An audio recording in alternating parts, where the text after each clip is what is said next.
salaamaaleykum ami internet dal leen ak jàmm ci suñuy plateforme bienvenue ci seen rubrique dossier du sport donc dossier du sport nag dañ leen koy jagleel rek pour rek waxtaan ci li nga xamante moom mooy xew-xew tàggat yaram yi waaye nag actuellement ñu gis ni rek mercato bi nag nekk na loo xamante ni rek dafa doxandi lool ba tax na ci la ñuy ñëw di ci dikk nag di wax tamit li nga xam ne rek moom mooy les transferts yi nga xamante ni rek ñoom ñoo nekk nag di waaj a am mais tamit les transferts yi nga xamante ni rek sont déjà officiels tey nag spécialement le Real Madrid mais fan lañ jëm ak ce Real là man c'est la question que je me pose le Real de ki nga xamante ne moom mooy Florentino Pérez instant bi ñi ngi réaliser un mercato XXL. Franchement, le Real est en train de se reconstruire. On a vu ces deux dernières années avec des années balances, le Real bi nga xamante ni instant bi nii Barça da ko dominer en Liga, mais le Real Madrid bi nga xamante ni aussi en Ligue des Champions méconnaissable. On a vu même bi ñu changé le nouveau format le Real dafay obligé sax di jaar parfois fa li nga xam ne moom mooy ca barrage yi pour mën a qualifier donc on ne reconnaît plus cette équipe du Real Madrid bi nga xamante ni moom la fi José Mourinho yoroon moom la fi Zinedine Zidane yoroon avec ce triplé historique donc Pérez dafa décider ramener ce Real à sa juste valeur à son niveau fi nga xamante ni le Real Madrid tolloon ci fàttali c'est le seul club boo xamante ni Badge 15 bi ñoom kase ko ama 15 Ligue des Champions c'est conséquent et c'est très significatif donc équipe boobu place am moo nekk au sommet c'est pas une équipe boo xamante ni dafa war a jouer les deuxième rôle équipe boo xamante ni Real c'est une équipe boo xamante ni c'est impardonnable avec l'effectif qu'ils ont ñuy jouer def ay années blanches moo tax Pérez bi ñu ko tabaatee ci bopp li nga xamante ni moom mooy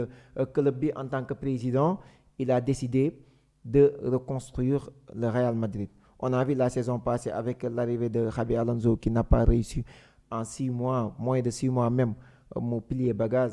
On a vu Arbeloa mi nga xamante ni moom moo eggali tamit moom it il n'a pas donné satisfaction. Le Real a décidé de ramener un grand mu nekk le retour du spécial one José Mourinho. Mourinho, depuis son arrivée, il est en train de réaliser un mercato XXL.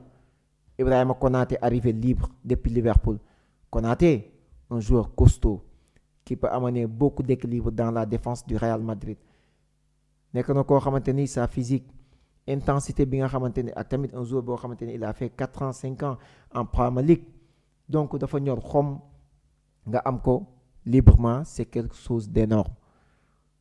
Après kan mu nekk ki nga xamante ni tamit moom mooy Denzel Dumfries mi nga xamante ne tamit moom la Real déniché foofu nga xam ni moom mooy ca Inter de Milan. Dumfries on le connaît latéral piston Dumfries un excellent joueur bi nga xamante ni il arrive souvent day dugal ay buts on l'a vu très actif durant cette coupe du monde avec son équipe les Pays-Bas donc un latéral boo xamante ni il y aura de la concurrence sur le côté droit parce que il y a un certain renommé Alexander-Arnold qui sera titulaire foofu tamit concurrence bi dina metti lool Dumfries ak ki nga xamante moom mooy Alexander-Arnold donc mi ngi noonu la qualité que le Real Madrid moom la am imagine toi nga am au poste de latéral am na ak Carvajal am na Denzel Dumfries am na ki nga xamante ni moom mooy Alexander-Arnold donc foofu noonu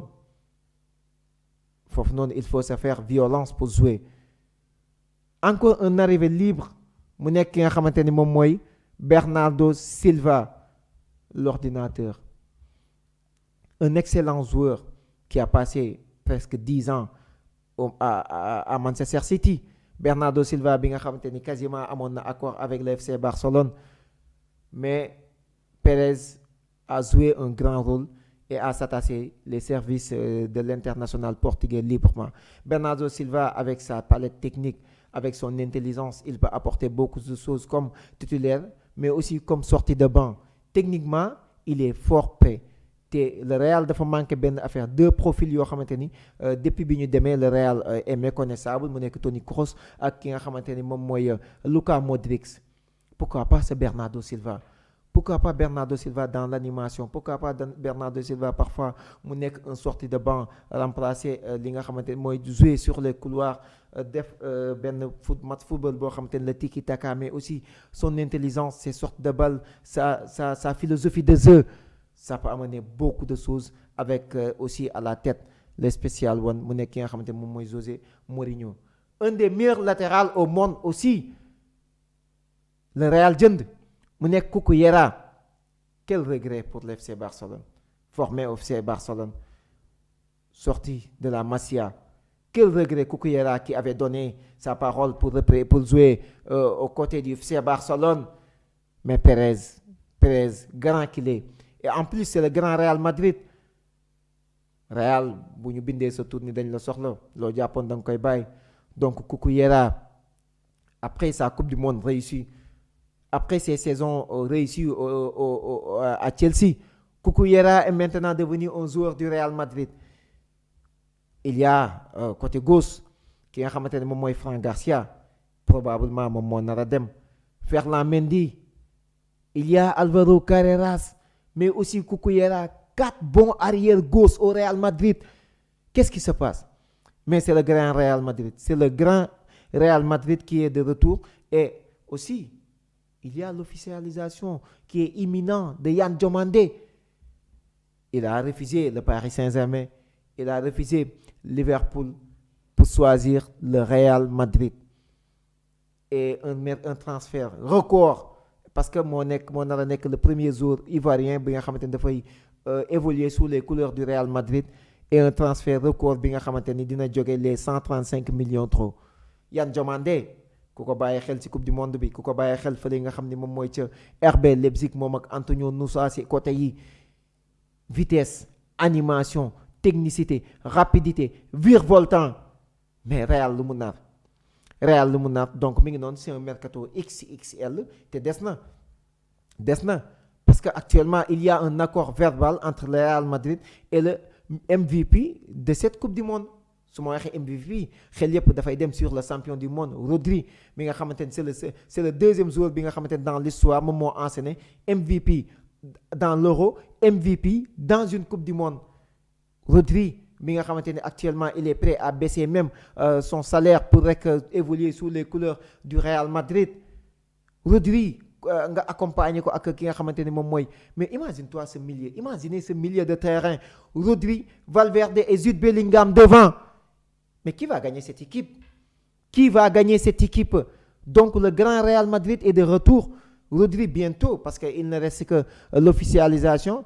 Il a donné un accord verbal des clubs. Il ne reste que une négociation entre club et mu nekk Manchester City ak ki nga xamante ni moom mooy le Real Madrid. Bien vrai que le FC Barcelone mi ngi noonu mi ngi si bataille ji, mais tamit le Paris Saint-Germain tamit ils sont à l'assaut. Mais le joueur de préférence, il aurait aimé de représenter ñi nga xamante ni moo d'évoluer sous les couleurs du Real Madrid.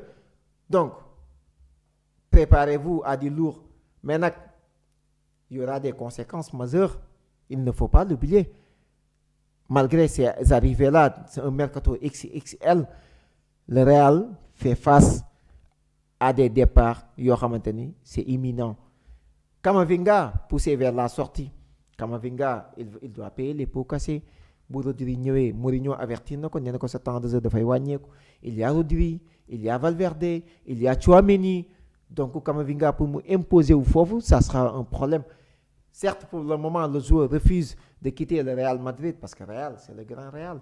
Le joueur du fa ne dafa bëgg jóge. Mais malheureusement, il doit plier bagage personnellement. Mais aussi un grand joueur ba nga xamante ne amaana tey jii c'est mën nañ ko sacrifier parce que il refuse de prolonger son contrat et en 2027 le contrat war a jeex et on connaît la stratégie de Perez. Du bàyyi Vinicius mu dem libre, jamais. Liverpool est prêt à l'accueillir librement, mais Arsenal est prêt à sortir le séquier pour s'attacher ses services, mais aussi il peut être le joueur le mieux payé en Premier League s'il décide de choisir les Gunners. Donc Vinicius Junior mi ngi noonu nag, ça sera le grand départ, le départ historique côté Real Madrid parce qu'actuellement, il refuse de prolonger son contrat. Mais Perez ne va jamais accepter de le laisser partir libre. Soit il prolonge, soit il quitte le navire. Et le Real nee nañ parewuñ pour négocier lu dul un club bi nga xamante ne prêt na pour proposer une somme colossale bi nga xamante ne dina dem aux alentours de 160 millions d'euros jëm kaw. Mais Vinicius à 160 millions d'euros loolu c'est man dama koy jël. Mais on a vu un Elliot Anderson un milieu de terrain bu jar 150 millions d'euros jóge Nottingham Forest de Manchester City 150 millions de un joueur qui n'a pas encore confirmé. Mais Vinicius il a confirmé depuis des années que le joueur qu'il est. Vinicius est l'un des meilleurs milieux offensifs du monde. Amul benn excentré boo xamante ni il peut s'asseoir à la table de Vinicius. C'est le meilleur à son poste. Donc 160 millions d'euros je prends matin midi soir. Mais le Real est-ce qu'ils sont en train de faire un bon choix? Est-ce que laisser partir Vinicius au détriment de Yann Diomandé est un bon choix? Loolu nag dinañ ci dikkaat amee internaute. Merci beaucoup pour le dossier du jour.